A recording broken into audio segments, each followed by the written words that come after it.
Skinner traaien eersten en zij is gelijk. Dus als het parcours van Peter van Zuiden wat vol, dan mag het ijs nou vol gebeuren. Net een al te dikke keer die verdediger, maar dus risico nemen bij die opslag. En dan is hij correct binnen. Ja, de K-master jouwt hem in die binnen. Het spannend erom, het wie maar correct, maar die Stefan Skinner fjouwer is, dan wil het draaien om in. Om te zien dat de spanning weer waarom is, gaat wel wat te vier. Maar het is in elk geval nog een wedstrijd. Parcours van Peter van Zuiden komt weer wat waarom in de wedstrijd. Fjouwer om het 2 en zit nou ik 6 fjouwer voor. Weer een goede zitbal of gaat hij erin? Nee, hij is kweer.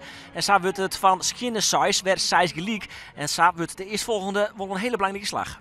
Wordt het fjouwer om het 3 of wordt het 5 om het 2? Dat is een belangrijk moment. 6 gelijk. En gaat deze bal richting de boppen. Dan gaat hij de boppelline heen. En dan is het toch weer de grutte man, Jesse Steenstra.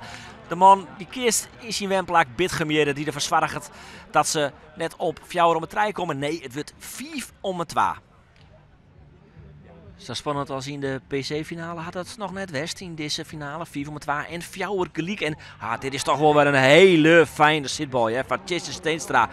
Hij zwiebert erin. Thomas van Zuiden achterin zijn kinderen hielden nog niet mooi. En zo zit het parcours van Peter van Zuiden op de D4 om het 2 en 6 fjouwer. Helft het parcours van Van der Bos, revanche op de nederlaag in de PC-finale hier in Bitgem. Nou, deze bal gaat gewoon moeten.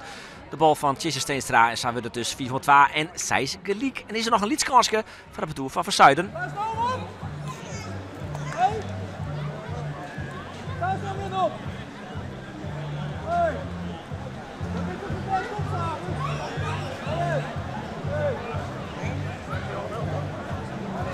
Van de tweede keer staan ze op de D, maar nu is het 4 om 2 en 6 gelijk. Jesse Steenstra maar de opslag. Dit is een lastige bal. Sterker nog, het is weer een fantastische bal. Hij maakt het haast in zijn eentje. De overwinning gaat naar het parcours van der Bos tegen Triemstra.